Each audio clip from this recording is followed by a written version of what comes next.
Offering of light. Light symbolizes wisdom. May the light of Dhamma dispel the darkness of ignorance.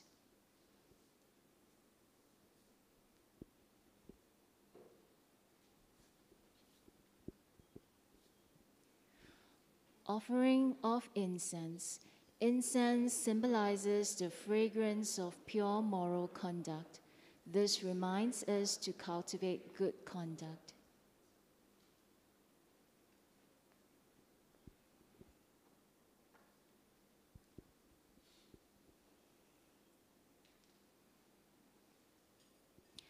Offering of water. Water symbolizes purity, clarity, calmness. It reminds us to practice the Buddha's teachings, to cleanse one's mind, which is full of desires, ill will, and delusion, to attain the state of purity.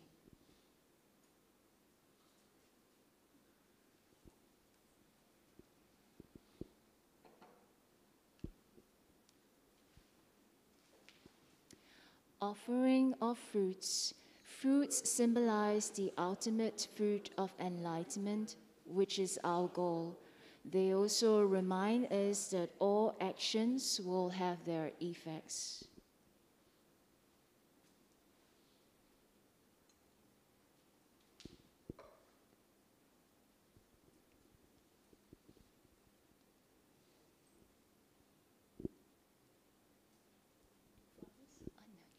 Offering of flowers.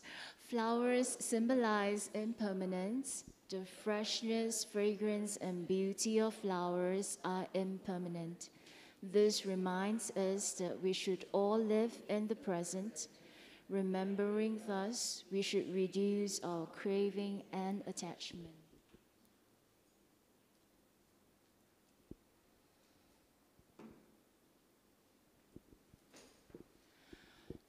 Let us pay homage to the Buddha. Namo tassa bhagavato arahato samma sambuddhassa. Namo tassa bhagavato arahato samma sambuddhassa. Namo tassa bhagavato arahato samma sambuddhassa. We chant the verses for taking the 3 refuges. Buddhaṃ saraṇaṃ gacchāmi, Dhammaṃ saraṇaṃ gacchāmi, Sanghaṃ saraṇaṃ gacchāmi, Dutiyampi Buddhaṃ saraṇaṃ gacchāmi, Dutiyampi Dhammaṃ saraṇaṃ gacchāmi, Dutiyampi Sanghaṃ saraṇaṃ gacchāmi, Tatiyampi Buddhaṃ saraṇaṃ gacchāmi, Tatiyampi Dhammaṃ saraṇaṃ gacchāmi, Tatiyampi Sanghaṃ saraṇaṃ gacchāmi. We chant these verses to observe the 5 precepts. Panatipata viramani sikapadang samadhiyami. Adinadana viramani sikapadang samadhiyami. Kame sumichachara viramani sikapadang samadhiyami. Musawada viramani sikapadang samadhiyami. Sura miraya majapamadhatana viramani sikapadang samadhiyami. Let us recollect the sublime qualities of the Buddha. Iti piso bhagava arahang samma sambuddho Vijacharana Sampano Sugato Lokavidu Anutaro Purisa Dhammasarati Satta Deva Manusanam Buddho Bhagavati. Let us recollect the sublime qualities of the Dhamma. Swakato Bhagavata Dhammo Sanditiko Akaliko Ehipasiko Opanayiko Pachatam Veritavu Vinuhiti. Let us recollect the sublime qualities of the Sangha. Supatipano Bhagavato Savaka Sangho Ujupatipano Bhagavato Savaka Sangho Nyaya Patipano Bhagavato Savaka Sangho Samichi Patipano Bhagavato Sahawaka Sangho Yadidang Chatari Purisa Yugani Atta Purisa Pugala Esa Bhagavato Sahawaka Sangho Ahuneyo, Bahuneyo, Dakineyo, Anjali Karaniyo, Anutaram Punya Ketang Lokasati. Sadhu, sadhu, sadhu.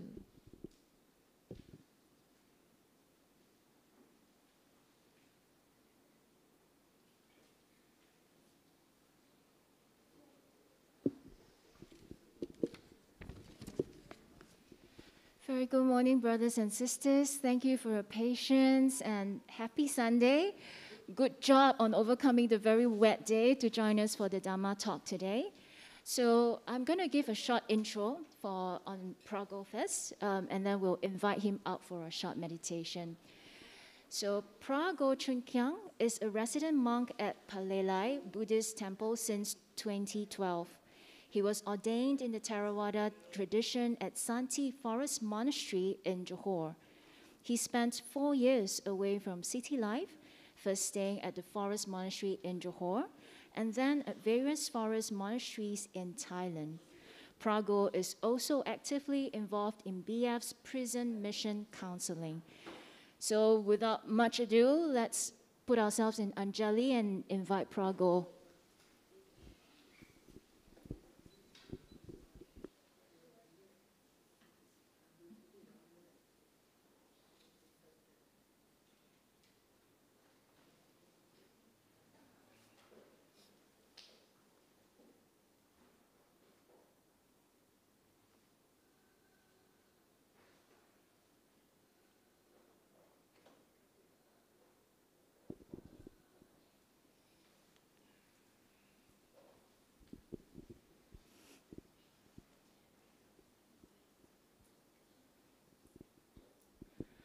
Okay, let's pay our respect to Phra Goh. 3 bows.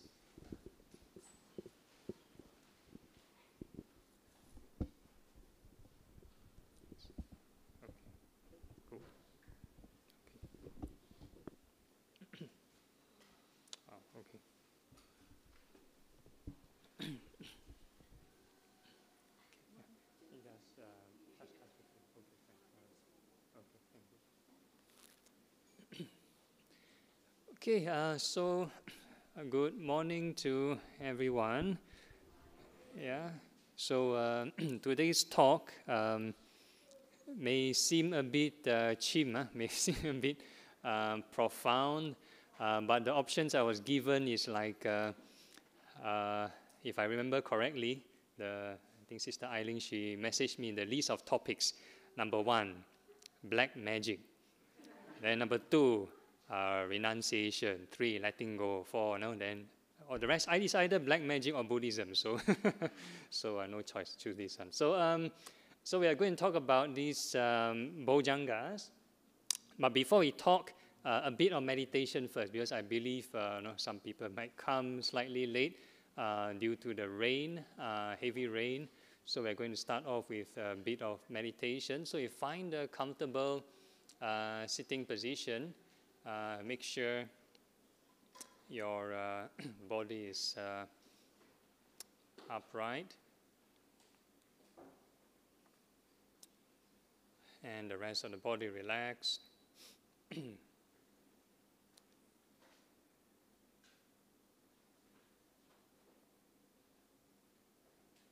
Okay, so what we are doing now is we are going to feel the sensations of the body. Huh?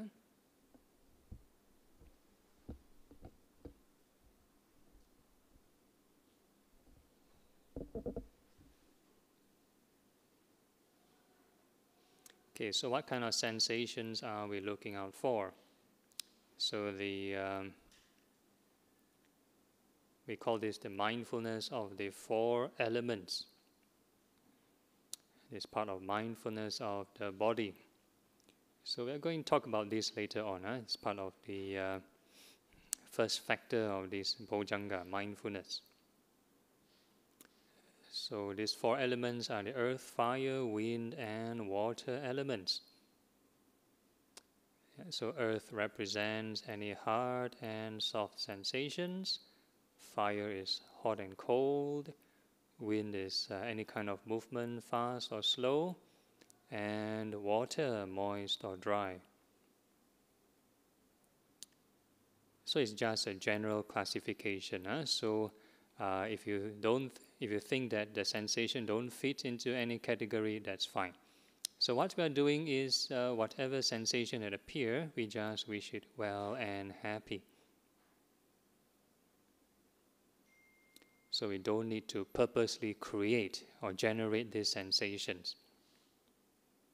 So that we also don't cling, we don't hold on to them.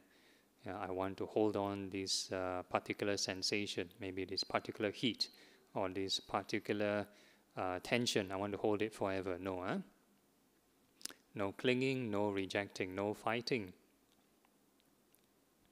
So the idea is to make peace with whatever appears or whatever that comes to you. So any sensation appear, the only thing we repeat is this right reflection.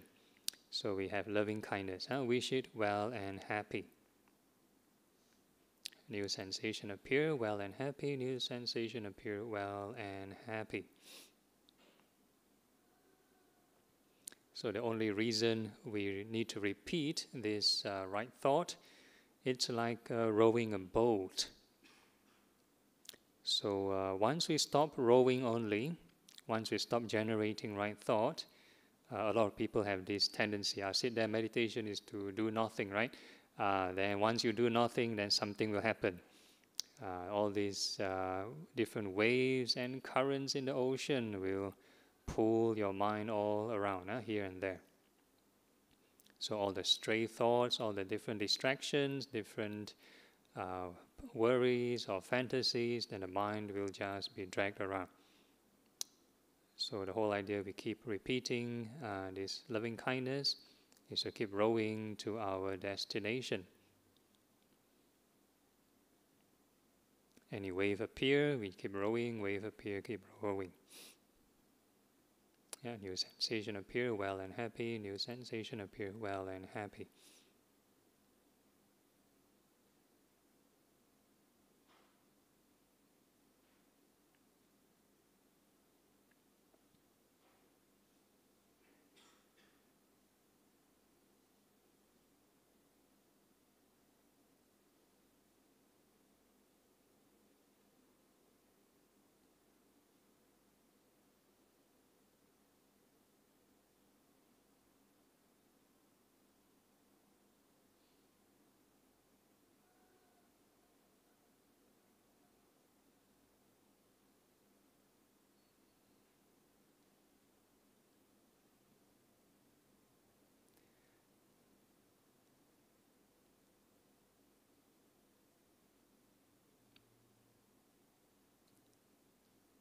So the more we generate this right thought, then the mind should calm down further. We need to observe whether the mind, is it getting calmer or is it more agitated? If it's more agitated, means we have more craving. Craving leads to agitation and stress. So loving kindness is to also reduce the craving of aversion.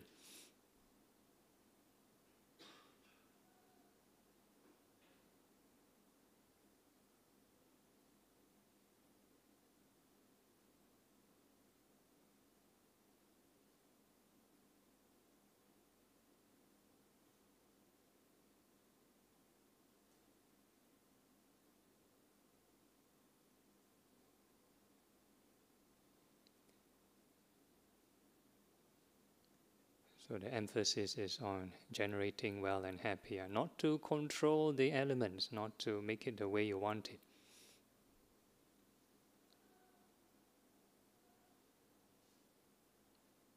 We are not training to be an airbender.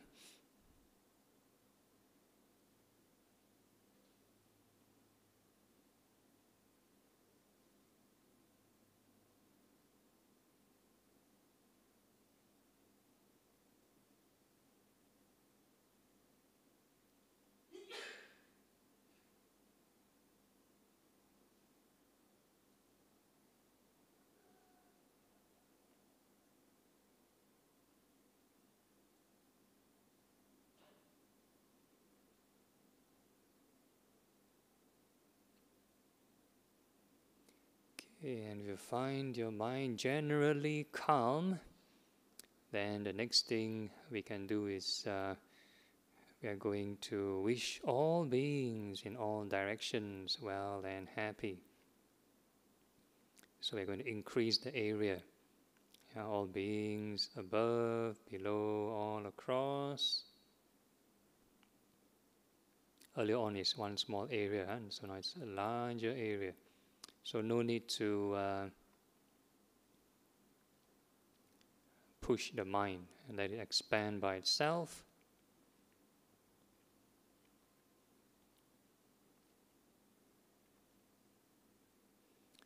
And it will naturally encompass all sentient beings. No need to visualize how all sentient beings look like. We have no way to identify all the species of insects, all the unseen beings. Once the mind expands, it will naturally encompass all sentient beings along the way. And we perceive all these beings made up of these four elements, including ourselves. So when we detect a new sensation, it can be outside of the body. We are going to wish all beings well and happy. So a new sensation appear, all beings well and happy. New sensation appear, all beings well and happy.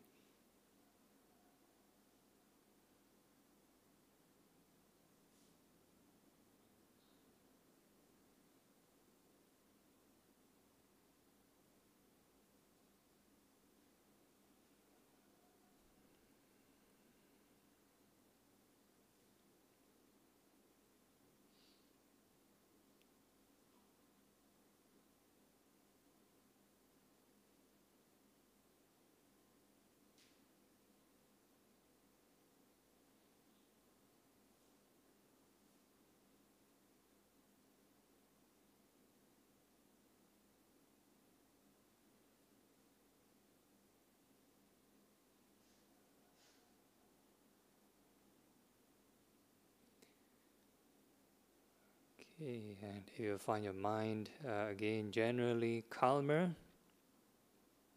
next we are going to do is to think of impermanence, add some wisdom, some insight.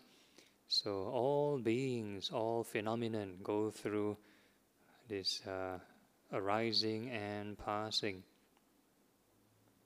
So all these sensations will arise, they'll pass away.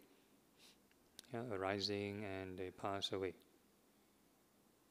So every moment we keep observing this change or this impermanence.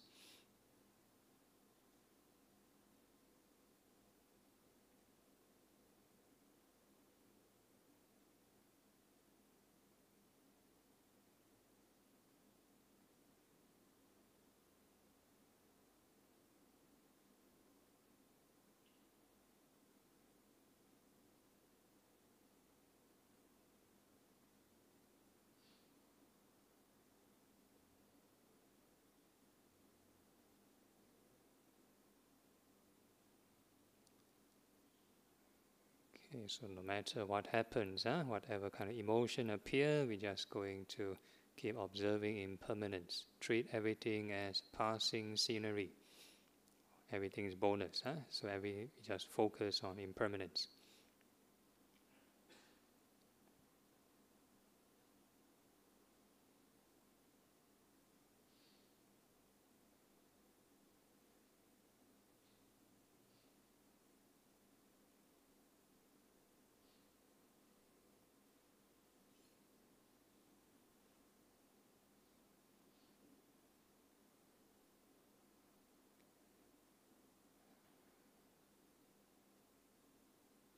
Okay, and before we conclude this short meditation, just a gentle reminder from the Karaniya Metta Sutta, Discourse on Loving Kindness, is that as long as we maintain this boundless loving kindness, non-discriminative loving kindness, be it standing, sitting, walking, or lying down, this is the noblest living. And with that, we can gently open our eyes, formally end the meditation, but informally still can generate right thought. Okay, so the rest can come in if you want.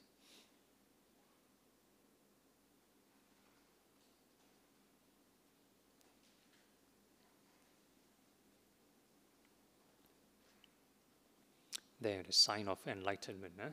So, okay.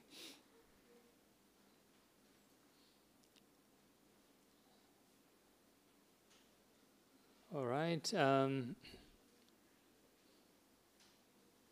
Good morning once again for those who just woken up.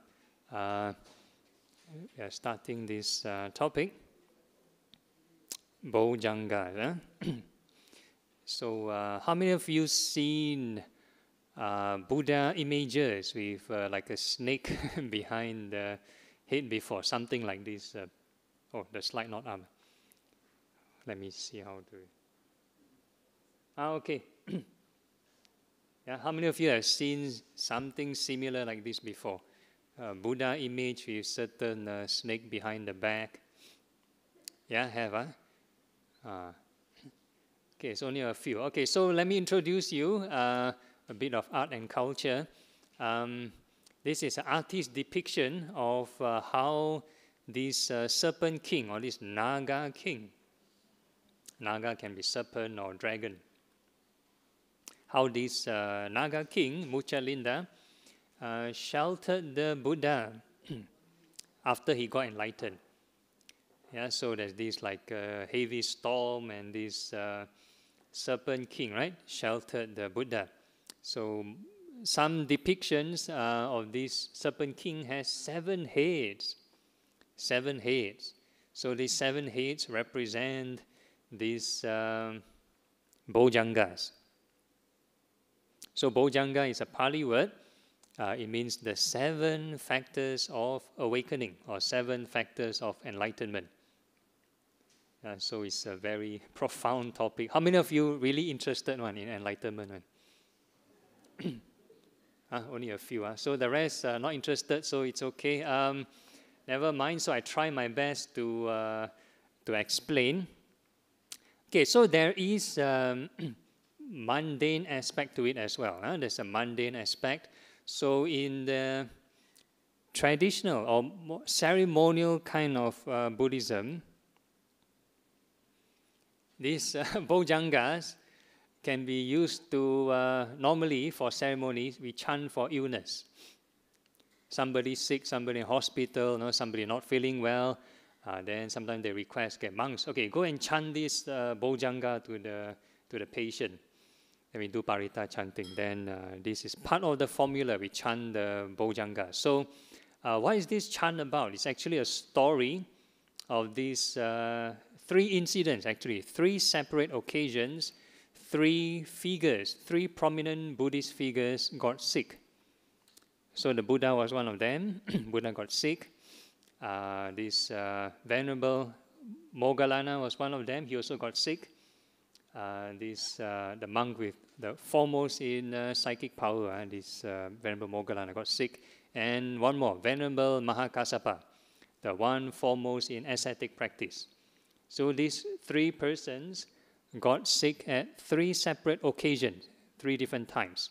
And each time they got sick, they requested someone to chant these Bojjhangas to them. Chant these 7 factors of awakening to them. And after chanting these 7 factors of awakening, all 3 of them recovered. They got sick, then chant already recover. So I'm not sure whether you want to add this to your COVID protocol. Better, I think, don't add it officially. But this is what happened at least in the scripture. So there will be a lot of people that take this as miracle cure. Miracle cure. Yeah, so even when I got sick, I chant also, never recover. But anyway, I would say this is more like a case-by-case basis. No? Different people have different conditions, different factors. So these Bojjhangas, when a person really, sort of experience this inner joy or inner peace, sometimes it may help in their recovery. It may help their immune system, maybe. So for some people, it may work. So for the sutta, there are some cases where the Buddha attended to some sick monks, a monk with dysentery, or a monk with certain terminal illness. The Buddha also never chant Bojjhanga, right? So the monk either they recover or they die or whatever. But before they pass away, right, there's enough Dhamma instruction for them to at least get enlightened. So this is the part of the case study. So it's not a 100% workable solution. So after the talk, please don't complain to me and say, yeah, I chant this already, still never cure my sickness. Doesn't work that way. Okay, so let's move on to the next topic. Okay, so where does this Bojjhanga come about in the teaching? Where does it appear? Are you all familiar with the Noble Eightfold Path? Noble Eightfold Path, no. Okay, so these Bojjhangas appear at this, can you see my arrow? Okay, right mindfulness. Right mindfulness. You all heard of right mindfulness? So right mindfulness, inside right mindfulness, imagine if you open a folder, you open right mindfulness, then you have this thing called 4 foundation of mindfulness. Anybody know what are the 4? Come. First one is what? Mindfulness of what? Mindfulness of body. Very good. Next. Feelings. Then mindfulness of the mind, states of mind. And the 4th one? Dhamma. Okay, so very good. So in the 4th one, mindfulness of the Dhamma, some translator call it mindfulness of phenomenon. Some translator call it mindfulness of qualities of the mind, or whatever it is. Okay, so so I use this, mindfulness of the Dhamma, mindfulness of phenomenon. So inside mindfulness of phenomenon, there are also a few subcategories. If you open up this mindfulness of phenomenon folder, you have a few more subfolder. So anybody know what are the few things inside mindfulness of phenomenon? Okay, so there are these things called 5 hindrances. Like just now when you meditate, if let's say you fall asleep, that is one hindrance. If the mind too restless, run here, run there, that's also another hindrance. If you get angry, that's one hindrance. If you get too greedy, that's another hindrance. Or if you're too doubtful, whether correct or not, how come the instruction like that? Is it clear or not? Then you're always stuck with this and you never move forward, right? So these are 5 hindrances.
Or even if you have no idea what it is, then you look at it, you're stunned, you have no idea. So that is also a perception.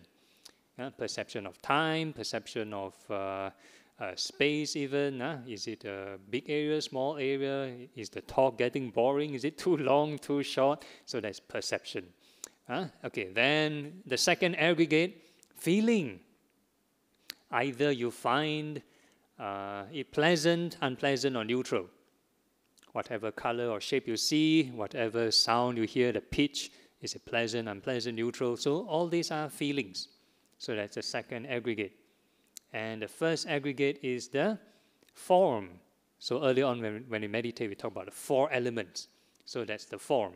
You hear something, you need to hit your eardrum, right? So that is the form.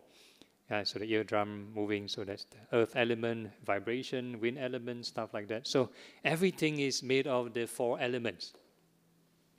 And how about thinking? Thinking is imagination, cannot feel, no, cannot touch. So we'll come to that later. Okay, if there's time.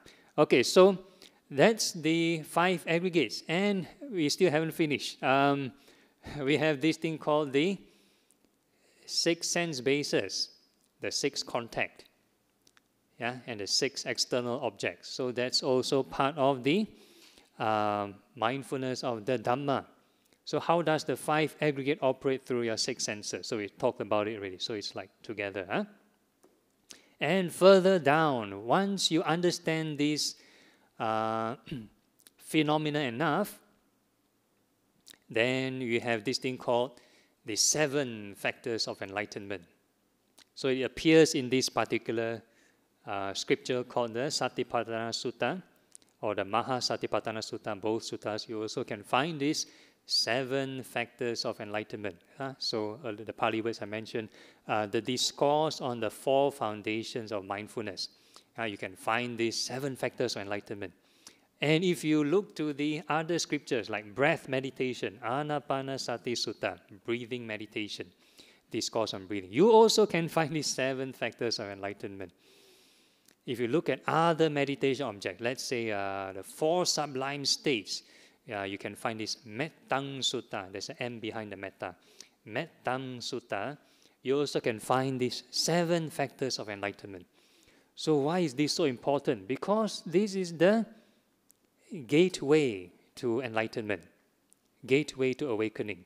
So if a person do not experience these 7 factors of enlightenment, then it's no enlightenment or far from enlightenment. So this is the key parcel to awakening. And once a person experiences these 7 factors of awakening, then one will understand the 4 noble truths. One will understand the 4 noble truths, which is the last part of the mindfulness of phenomenon. So in theory, we may heard of the 4 noble truths before, like very simple, suffering la, everything suffering la, then cause of suffering la, then end of suffering, the path leading to the end of suffering. So like very simple, right? Looks very simple. But in actuality, to actualize it, one needs to experience these 7 factors of awakening. Then you have a comparison. What is truly peace? What is truly stress? It's a relative comparison. No? If you talk to like a non-practitioner, a very hedonistic person, no suffering, life, everything enjoyable. Right? So for them, hard to see why suffering. So again, if you practice more spirituality, then the suffering aspect will be more obvious. So it is believed only an arahant can understand the 4 noble truths. So we still have a long way to go. So we only partially understand. Okay, so where does these 7 factors of awakening fit? You know already, it's part of the Eightfold Path. And what are these 7 factors of awakening? I mentioned these 7 a lot of times, right? I mentioned 8, mentioned 4, mentioned a few numbers. I'm not giving 4D numbers. So these are, right? The objective is for awakening, which the name of it suggests. the 7 factors of enlightenment or awakening. So the main function is not for healing, not for healing. That's the main function. Okay, so these are the 7 factors of awakening. You can actually Google it. You don't have to copy down notes, but that's fine. Nowadays, I see people also take photo, so never mind. Okay, so what are the 7 factors? They run through like a certain order. Number 1 being the top, number 7 being the bottom. So the first one, we talked about it, which is mindfulness. So the first factor is sati, which is the Pali word, sati. Then the second factor, investigation of the Dhamma, meditative investigation. So the Pali word Dhamma Vichaya. So earlier on, I mentioned a few these mindfulness or the Dhamma, right? What is the 5 aggregate? What is these 6 senses? So if a person were to intently investigate these things consistently and always mindful of impermanence, something will happen. So the next factor is effort. Next factor is effort. So like normally in talks, the speaker will say something, Dhamma speaker will say something, then the audience will like, yeah, true, yeah, makes sense. So if you agree for 1 second, 1 second of effort, which is not enough, not enough. Then the mind will go back to square one, right? Go back to thinking of normal things, not investigating further. So the effort here requires continuous investigation. So one example I'll give is like, ancient days cavemen, how they start the fire? They take these 2 dry sticks and they rub and they put on dry leaf and they have the fire, right? So if you think they just rub and turn for 1 second, do you think you start the fire? Very hard, right? Very hard. So how they start, they need to keep rubbing and rubbing until something happens, until they see sparks or see smoke or see something, right? So the spark is this joy. Spark is this joy. And the effort is actually this repetition of this turning. You need to keep rubbing. So there's effort. Right? So if you just contemplate for 1 moment, some people like to contemplate very deep stuff, or emptiness, or contemplate on non-self. Everything is interdependent. Okay, you contemplate 1 second, very profound, yes, true. But no effect, no realization. You may understand it in theory. Makes sense. Fit this puzzle theoretically. Fit this. May look very satisfying, but no awakening. No awakening. So the awakening here, or the investigation here, is to investigate on impermanence. Investigate on impermanence. And what will happen is, whatever you investigate, impermanence or whatever it is, it will lead to detachment. And when there is a drop of craving, when the craving reduce, the craving reduce, then this spark will happen. And this joy will happen. You feel so joyful. Craving drop, you feel so happy. So this is the symptom. Symptom. Some people may or may not experience it. It's individual case-by-case thing. This joy is not the mundane kind of joy. It's not you go shopping, that kind of joy, or you go traveling, or go watch a movie, that kind of joy. No. This joy is detachment from desire. And in order to detach from desire, you need to have this first few factors. So the first few is the foundation. And this mindfulness, meditative investigation, this effort, Pali is virya. So these are the foundation stone to trigger this joy. And once a person got joy, it's not the end of it. It's not like, oh yes, I achieve it and that's it. No. What will happen, this joy will subside. It's not permanent. This joy, after some time, some people have a longer duration, some people have shorter duration. and it will eventually subside, and the mind will have this thing called tranquility, a peaceful mind. A peaceful mind. And a peaceful mind, that doesn't mean that's it. Then you need to continue to be mindful of these first few things. That means do not stop at the first three, and the mind will be pushed further to have this thing called concentration. So the Pali word of tranquility is passaddhi. That means peace, tranquility.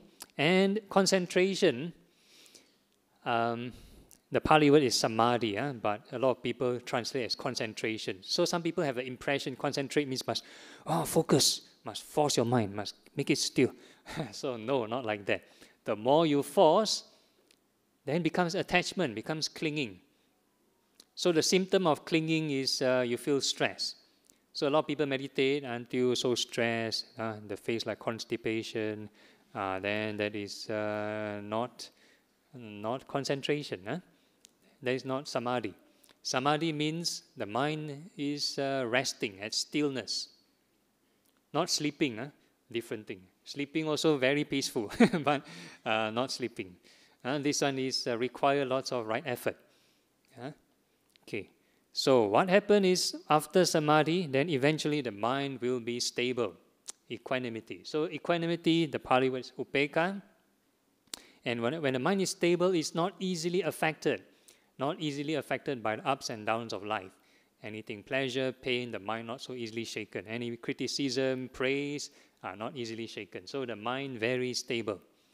So these are the 7 factors of awakening. So if a person, let's say, if they sort of experience any of these, still not yet enlightenment, still not yet enlightenment. This is just a symptom. Just a symptom. Is to show you that you're on the right track. The propelling of the boat, the rowing of the boat is the first 3 factors. So the effort still needs to be there. You need to continually think of the right thought, think of impermanence, continually detach to keep rowing and rowing. The other factors is to show you you're rowing on the right direction. That's all. Yeah, so these are the 7 factors of awakening. And before I move on, any questions at the moment? Anybody stunned already, blur already? Okay, so these 7 factors, I give a simile or give an analogy. You know the life story of the Buddha, heard before? Life story of the Buddha.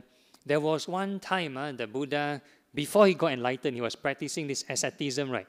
He was practicing fasting and doing the things until about to die already. Then later on, he decided not to practice this asceticism. He took some food. Somebody offered him a bowl with some nice rice. Then he eaten the rice and decided, okay, let's pursue something in moderation. Pursue this moderate path. And before he discovered this middle way, he made an aspiration. He put this bowl on a flowing river or flowing stream. And he made a kind of aspiration or vow. If he were to able to discover the way, may this bowl flow upstream. Yeah, heard of this story before? Then the bowl can flow upstream, defy physics. Flow upstream. Okay, so whether it's true or not so important. But there is a story behind. There's a story, there's a lesson behind this story. There's a lesson behind this story. That means this stream represents desire. Desire, let's say, flow one direction. To achieve the truth, you need to go to the other direction. You need to go the opposite direction. And the way to go the opposite direction, right, is akin to this story. Okay, so the story is not end yet. It doesn't end here with just the flow, the bowl flowing backwards. Then the story will mention about this bowl flowing to the source of the stream. Where's the starting point of the stream? At that time, the Buddha may be at the midstream or at the mouth of the river. So the bowl will flow all the way to the source. And eventually the bowl fell off to the edge and hit a sleeping naga, a sleeping serpent. A sleeping serpent. Then the serpent woke up. Oh, then he knew there will be another Buddha arriving soon. And he has a few other bowls down there, according to the picture. 3 other bowls. So these were the bowls of 3 previous Buddhas. 3 previous Buddhas. All the bowls hit him. All use the same river. It is believed all the Buddhas will appear in India. So all other countries, no chance. So only India. India only. Okay, so the next Buddha also India only. Okay. So what will happen in the story, what it means is that our desire, right, it will flow one direction. And if we keep on reducing desire, it will eventually hit the source and find out who's the architect, who's the maker, who's the creator of this craving. Only when the craving drop till that extent, then one can have a glimpse of the truth or know the truth. Right? Before that, if let's say a person goes against the stream, that would very well define stream entry. If a person enters the stream, go against the stream. All the while we go with the stream. Anything nice we like, we enjoy, we like this music, or we like this nice sight, nice whatever taste, right? We enjoy. So we are going along with the stream. That's not stream entry. Stream entry is going against the stream. So if a person truly able to go against the stream, go against the flow of the current, and knows the direction, knows the peace and happiness of it, then we call this stream entry. So this is the symbolism behind all these words. How come we call it a stream? Why don't call it a current? Why don't call it something else? Stream, because it's a river or a stream. All right? Okay, so I'm going to go back to here. I'm going to talk a bit about these technicalities. So we covered already about mindfulness. Everybody know this 4 foundation of mindfulness. Mindfulness, again, very misunderstood. Even in the Buddhist community. Somebody forgets something, then you forget to bring your keys out, then your Buddhist friend will tell you, no mindfulness. Or you walk, you trip and fall, and when you're not careful, then your Buddhist friend will tell you, no mindfulness. Not like that. So that is circular mindfulness. Circular mindfulness. Not that it's not important. Yes, important. Important for your safety, important for your livelihood. True. But it is not the spiritual kind of mindfulness, not the right mindfulness. Nothing to do with the 4 foundation of mindfulness. So the 4 foundation of mindfulness, the key takeaway is always be mindful of impermanence.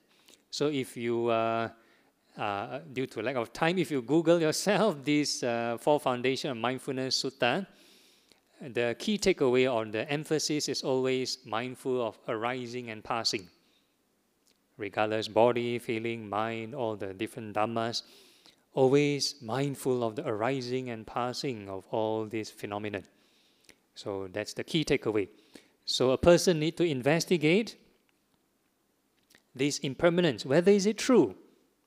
Is it just theory? Is it just in the sutta only?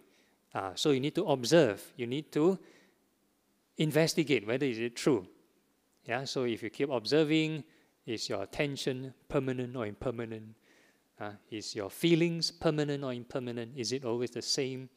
So if you keep on pursuing and investigating, then eventually the sense of clinging or the sense of identity clinging eventually will reduce, will drop. You find that so sickening, no time investing, no time holding on to it. You hold on to it, you think it's real, but it's not real. Eventually your mind will sort of detach and this joy will appear.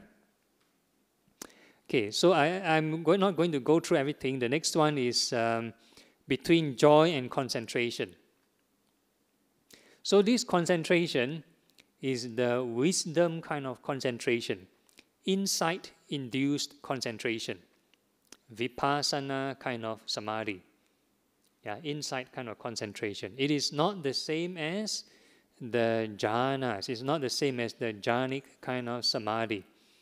So in the Noble Eightfold Path, one may have heard of this Sammā Samadhi, right concentration.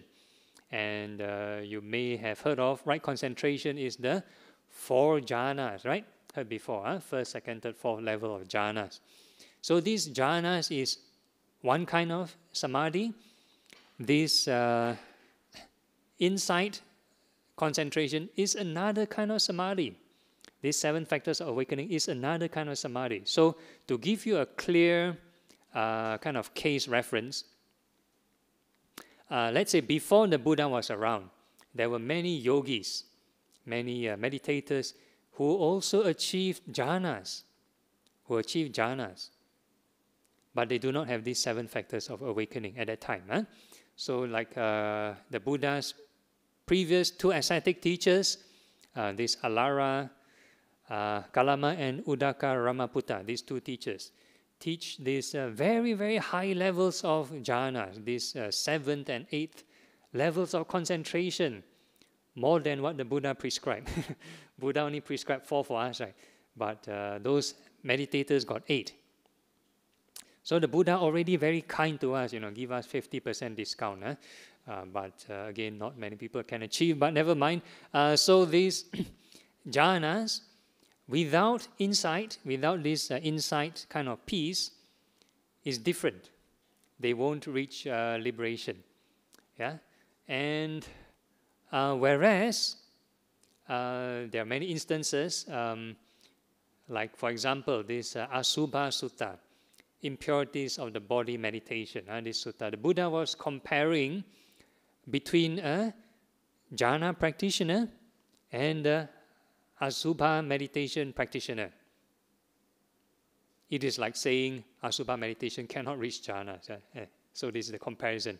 How come the Buddha never mentioned jhana practitioner versus metta practitioner, for example? Because metta can reach jhanas. Okay, so again, for these 2 kind of practitioners, the Buddha mentioned, okay, both practice can lead to enlightenment. This jhana practitioner is the pleasant path, whereas Asubha meditation is the unpleasant path. How fast a person can reach enlightenment depends on the 5 powers, 5 faculties, depending on their wisdom, depending on their effort, depending on their faith, depending on their mindfulness, and so on. So depending on all these factors. So it requires wisdom, requires reflection on impermanence. Likewise, for those practice, those impurities of the body. So in the Thai forest tradition, most practitioners will use the impurities of the body as insight meditation, vipassana practice, thinking of the body parts, like human biology and anatomy, as insight meditation. And their samatha, their concentrative practice is to recite Bhutto. Keep on reciting this like a mantra, keep on reciting the Buddha's quality, Bhutto, Bhutto, awakening mind. So that is their practice, the forest practice, either Bhutto or impurities of the body. So most of them do this. So these impurities of the body, again, a bit contradicting the post-canonical kind of meditation manual, for example, like this Visuddhimagga, path of purification. They will tell you these impurities of the body can reach first jhana. So for those who are very faithful to the impurities of the body, they believe, okay, I want to achieve concentration through impurities of the body. They can do this for many, many years. Then they may not achieve it.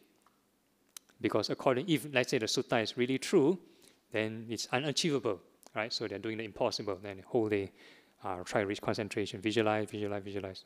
No, nothing. Okay. So that is the problem nowadays. Okay. So this concentration, in the Samadhi Sutta, there are 4 kinds of concentration. The Buddha has classified 4 kinds. So the first kind is this jhana kind of concentration. So the first to 8 kind of jhanas. The second kind of concentration is the visualization kind, to develop divine eye. So things like seeing white light, seeing bright light, or seeing different colors, or visualizing these parts of the body for a very, very long time. May pose danger to some people. So not advisable for all meditators. Some people start to practice really, suddenly start to see things. If they do not purify their mind enough, or they do not have enough wisdom, then whole day is like horror movie. Whole day they see ghosts or see demons and stuff like that. So not very pleasant to some people. So not advisable. So normally in my routine, I don't emphasize on like seeing things for a long, long time, because if you develop this and go crazy, then become my problem. So please do not do this for a long time, unless you are guided by somebody. So like in the, let's say the Tibetan tradition, before they do any visualization exercise, maybe they want to visualize Kuan Yin or visualize something, they need to do a lot of purification and confession exercises. They need to like prostrate like don't know how many 1,000 times, or recite certain mantras, so how many thousands and thousands of times, to have enough good karma, to purify themselves. Because if they ever develop this divine eye, at least they see something pleasant, so at least not so bad. Okay, so this is the second kind of concentration, to see certain things. Okay, then the third kind of concentration is this one. If a person always mindful of impermanence, they'll develop this kind of concentration, which is presented in these Bojjhangas, insight-induced concentration. And the last kind of concentration is if a person really give up all the defilements, then the mind will naturally have another kind of concentration. So that is like towards the near enlightenment stage. So if an enlightened person, like they do nothing, then their mind is naturally always in samadhi. You can refer this to the Mahasunyata Sutta, the greater discourse of emptiness. Like the Buddha, if he's not in doing jhanas, not entering a specific kind of concentration, the mind is like all over the place, he's also in samadhi. The mind will naturally be in this natural state of samadhi. So that's like the very, very end. Okay, so we won't talk about that. So there are 4 kinds of concentration. So some schools, they will do 1, 2, 3, both, everything. Some schools will just do the visualization part and impermanence. Then they get enlightened. For example, the impurities of the body. So if they do number 2, number 3, then they reach number 4. Some will just do 1 and 4, 1 and 3, and stuff like that. But essential part is this one, the number 3rd kind of concentration, which is the insight-induced concentration. So this is the essential gateway. So if you read the opening of the 4 Foundation of Mindfulness discourse, the Buddha said, this is the only way. There's only one way. Which is this 4 Foundation of Mindfulness, to reach awakening. Right? So there's no other path around this. So whatever method you practice, whatever Dhamma door, if you practice correctly, will lead to this gateway, these 7 factors of awakening. Okay, so I end my theoretical sharing here and open the ground for Q&A. Any questions? And whoever want to ask questions can ask. Any questions from the floor?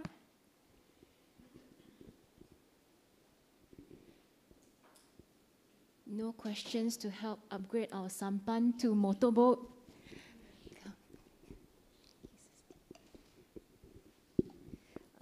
Thank you, Venerable. Okay, all right. Yeah, so these 7 factors, is it that we need to practice in sequence like that? Okay, this happens more like a chain reaction. So you need to fulfill the first 3 criteria. It's very important. And if you keep on maintaining the first 3 criteria, or keep repeating consistently every moment the first 3 factors, it will naturally trigger number 4. You cannot force joy to appear. You cannot fake out this joy. It's a natural, like a byproduct. Yeah, so the emphasis is always on the first 3. So again, if a person, let's say they move on to tranquility, let's say the joy disappear, or let's say they have concentration or equanimity, if they do not apply the first 3, it will backslide. It's like a bit of tug of war, like the stream. If you do not go against the stream, then it will flow with the stream. Yeah, so if a person enjoy the joy, or enjoy the tranquility, or enjoy any of those later factors, without keep on planting the cause, then very fast everything will be used up, and it will be dragged by the stream. Go back to the craving again. Thank you. There's Okay. one more question. The last one, the equanimity, right? Is it the same as the Brahma Vihara? Okay. So equanimity again have different definition, different degrees of equanimity. So I refer this to the unworldly sutta, unworldly. Okay, so the worldly kind of equanimity, people will treat it as bojjhanga. That means don't care. Some place in the world having war, or some place you don't care, like not my problem, because my relative not there, I'm not there. So that is the worldly, very worldly kind of equanimity. And a lot of times people mistaken this as equanimity. They don't care. When they go for retreat, everything very peaceful, no job, no work, right? All the duties all disappear. Very peaceful, then they think they have achieved equanimity. Once they end the retreat, go back to their normal life, everything gone, all the peace gone already. So that is not real equanimity. That is because you both up everything for a while. So that is not real equanimity. Okay, so the second kind of equanimity is called the unworldly kind of equanimity, which is the jhanas, the jhanic kind of equanimity. So this one requires some skill. So the worldly kind of equanimity don't need skill, you just don't care, right? So that is worldly kind of equanimity. Jhanic kind of equanimity requires skill. That means you need to keep on applying, redirecting the thought to keep on maintaining your meditation object. It can be the breath, it can be reciting the Buddha's quality, it can be whatever it is, right? You keep on repeating, then the mind will enter this jhanic kind of equanimity. So that is the second kind of equanimity. Same with the emotion of joy. There's a worldly joy, there's a jhanic joy. And eventually, the last one, the third category is the beyond unworldly. Beyond unworldly. So that's the enlightened state of mind. Enlightened state of mind. Yeah, okay? Thank you. All right.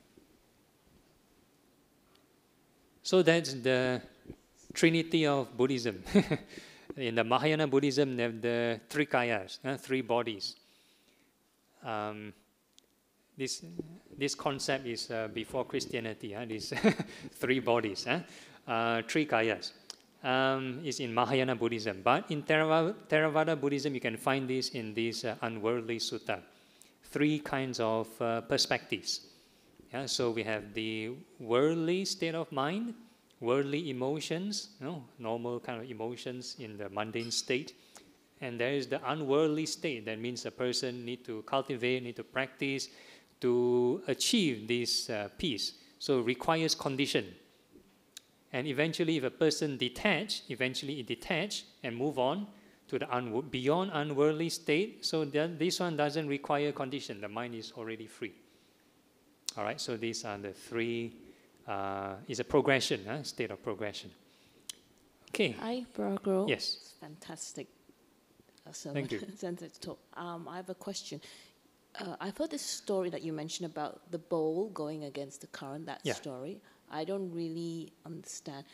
Is this current, we're supposed to view it as desire? That's right. And you're saying that we we will have to go against the desire, stop the desire, and then the bowl will reach to the source. Is Yeah. it the source meaning what? I mean, I can't really comprehend that story that I heard. Yeah, I've heard. okay. Yeah, so it's a very deep story. It looks like a very simple story. Even it could be like a child story. Normally, you want to teach Buddhism to children. That's what you say to them, right? The Buddha's life story. Even though it may seem like a children's story, but it's very deep. Very, very deep. Yeah, so like the first part, you're correct. Yeah, the flow of the stream flow of the current represents craving. So whatever you see, hear, smell, taste, and touch requires the formation, requires ourselves to react with greed or hatred. Sometimes anticipate. Who are we going to, if you are, let's say you're talking to me, right? You need to take up an identity. You need to want to ask a question. You want to know the answer. So there is a certain craving, right? So, and if let's say you meet someone else, your colleague, your friend, you take up another personality. You want to interact in another way. So every moment there's always a worldly movement. Okay. So this one is unescapable. So the Buddhist way is not to stop the current. It's not to stop the current. The current must flow. You must flow. So the worldly way of stopping the current, some people will try to not see, not hear, not do anything.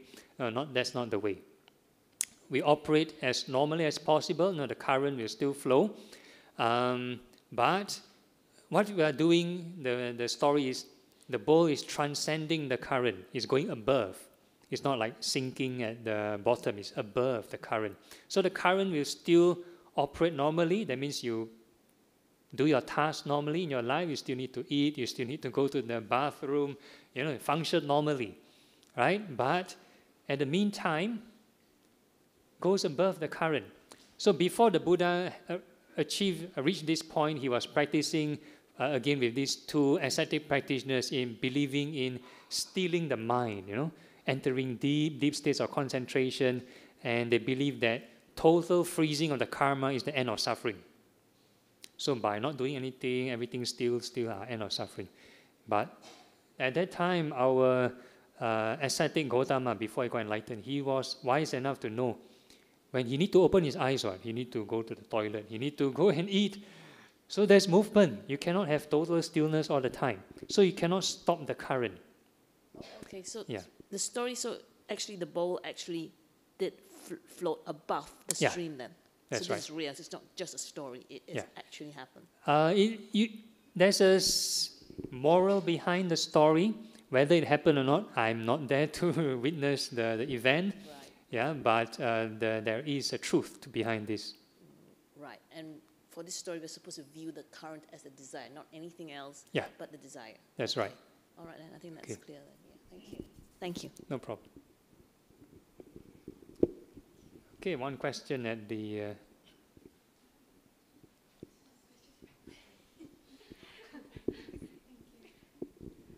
Hi, Bante. Thank you for the talk.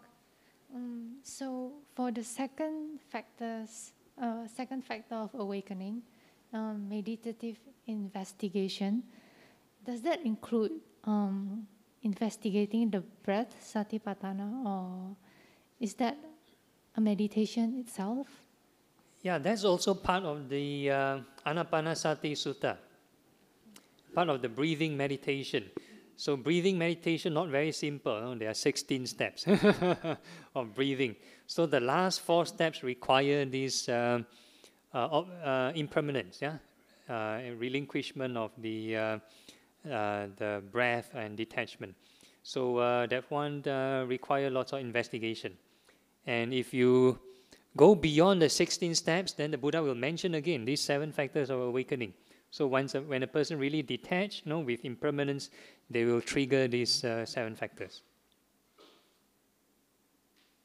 Okay. So first thing is to contemplate on impermanence, is it? That may not be the first thing. Sometimes when we think of impermanence, if the state of mind not ready, you cannot accept, For example, let's say if a person practices the impurities of the body meditation, you start to think of, my hair will grow old, it's impermanent, you turn white, it will fall off. if your mind not ready, you will start to think of, maybe I need to go to the Yunnan Hair Care Center. Or you start to think of, my skin grow old, fall off, then I need to buy some beauty cream, then to make the crack or the wrinkles go away. So if your mind not ready, you cannot accept impermanence. So like any meditation, the first thing you need to have loving kindness first. You need a wholesome state of mind. So like for the breath meditation, you need to have a pleasure in the breathing before concentration, before impermanence. So there's like a sequence. You cannot straight away jump into impermanence. The mind may not be ready to accept. Yeah. So give a gross example. If you, let's say, you want to work well with your colleagues or with your boss, you treat them for a meal. or let's say any foreign delegate, like some politician go overseas, the first thing they land in the foreign country is not to straight away discuss and sign papers. It's straight away come down, have a meal, or have some sightseeing, have some hospitality first. That means some goodwill. Once they're happy, okay, then you can discuss. Something like that. Yeah? So same with our mind. We treat our mind the same thing. In our meditation, you need to love the mind first. Yeah. Okay. I guess we'll have one last question. All right.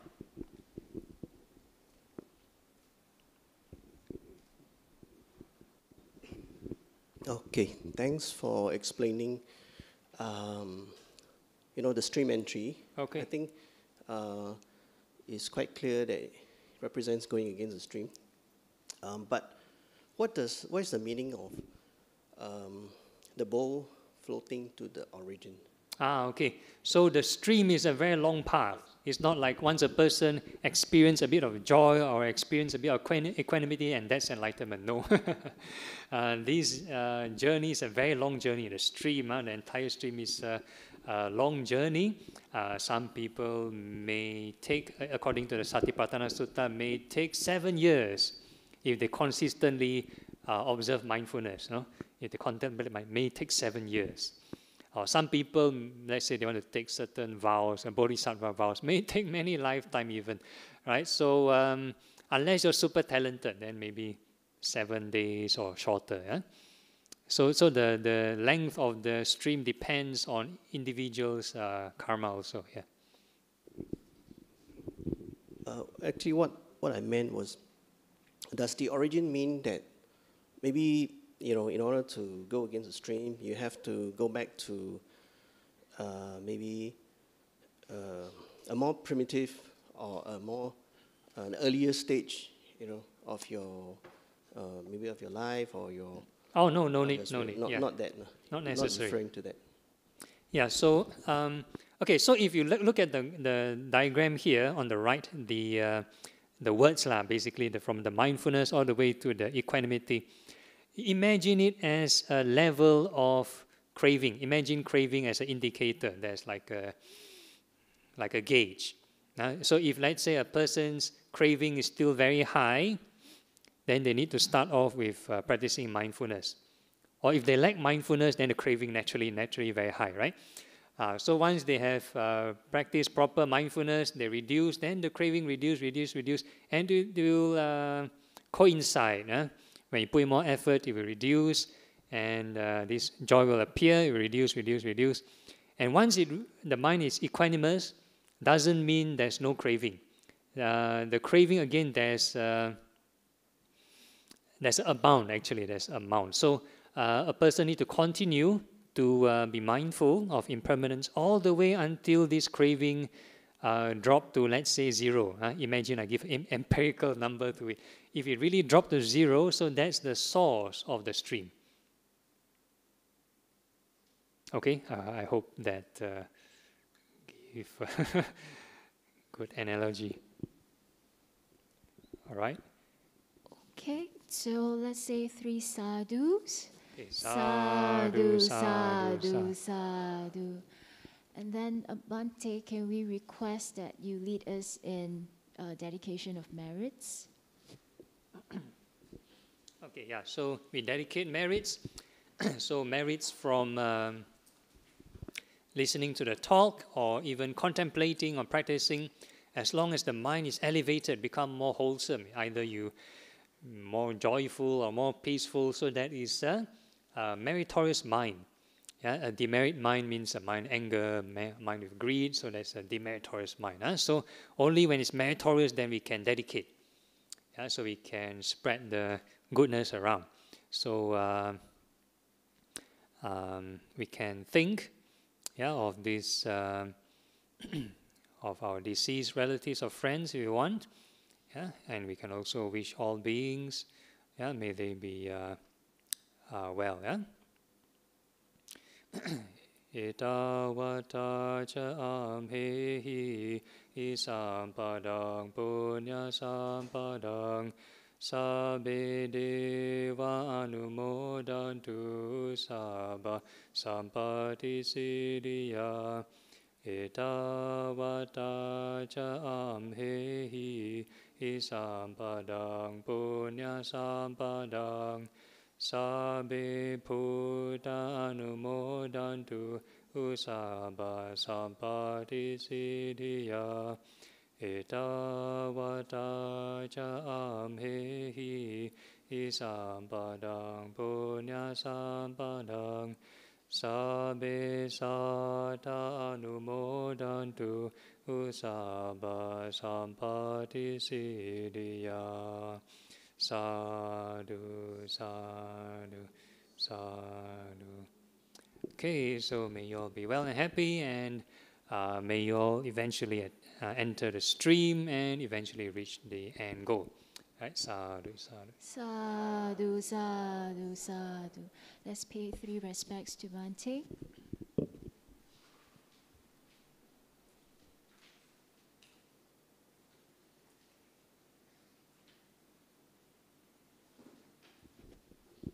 And then we would like to invite Bhante to practice the middle path by having lunch at our library.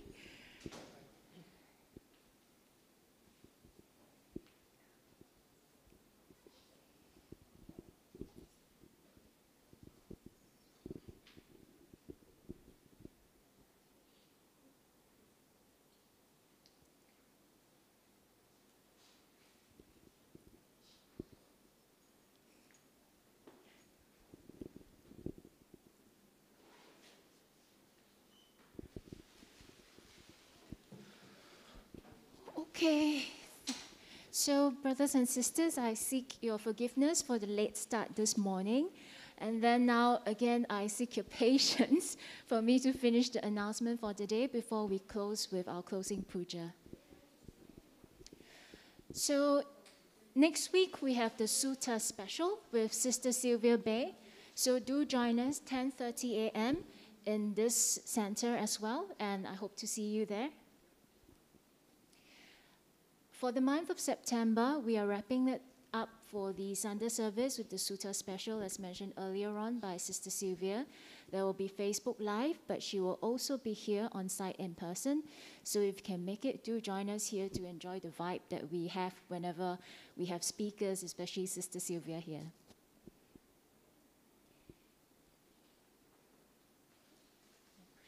So for the Vasa 2022 Sutta special, as mentioned earlier on, next week we have Sister Sylvia Bay. Then it's going to run through all the way to November. Again, we're going to wrap that up with Sister Sylvia Bay, but in between we have Dr. Ng Yuan Yuan and Bhante to come and join us for this Sutta Vasa special. For BF Junior Youth, aged 13 to 16, we have the program on Saturday, 3 p.m. to 5 p.m. So the next one is next Saturday, the Bystander Effect. Again, do join us if you're interested. Now, we are actually increasing the frequency of our courses on the weekend. Instead of twice a month, we're going to do that on a weekly basis. As such, we would like to call for volunteer teachers needed on Sundays from 10:30 a.m. to noon. And that will be for the Dhamma program, junior class. So you'll be working with our students here who are aged 4 to 12 years old. So do join us if you have the time, and it will be really great to dana your time as well. potluck, we have restarted our potluck. So again, we have lots of food out there today. We are encouraging people to bring a dish to share, and also especially bring your own containers as well, so that we are a bit more environmental friendly. If, however, you didn't bring yours today, we do have some spares here that you can use and clean and return to us again after that. Now, this is the 2022 Meditation and Sutta Retreat with Ajahn Brahmali. Unfortunately, it's sold out. However, click to the next slide. We have one last special. It's an auction. So there is just one villa for 4. Let me see, where is that on the slide? There's one villa for 4, and it's up for auction. And all proceeds will actually go to our BF Building Fund. And the bidding actually starts now, closing 31st October. So one villa for 4. Are you bidding?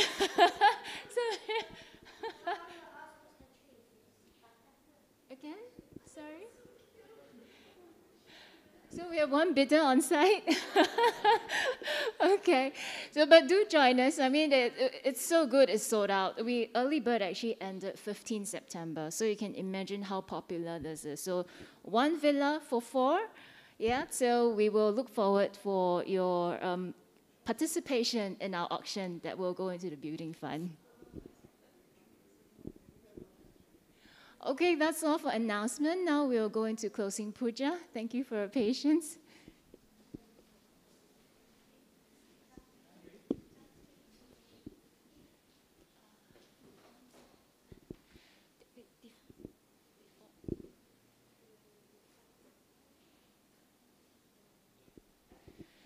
So we will dedicate, we've done some of the dedication earlier on, so this one will dedicate the merits of participating in a wholesome Dhamma activity to our departed relatives and friends. Idam me nyatinang hotu sukhita hontu nyatayo. Idam me nyatinang hotu sukhita hontu nyatayo. Idam me nyatinang hontu sukhita hontu nyatayo. End of service dedication. I dedicate the merits which I have accumulated to the cultivation of my mind in order to bring happiness and benefits to all sentient beings. I dedicate the merits to my parents, children, spouse, relatives, friends, colleagues, and my adversaries, wishing them long life, good health, happiness, and prosperity. May we never part from the Triple Gem, and may we always walk the path towards enlightenment. Arahang Samma Sambuddho Bhagava Buddhang Bhagavantang Abhivademi.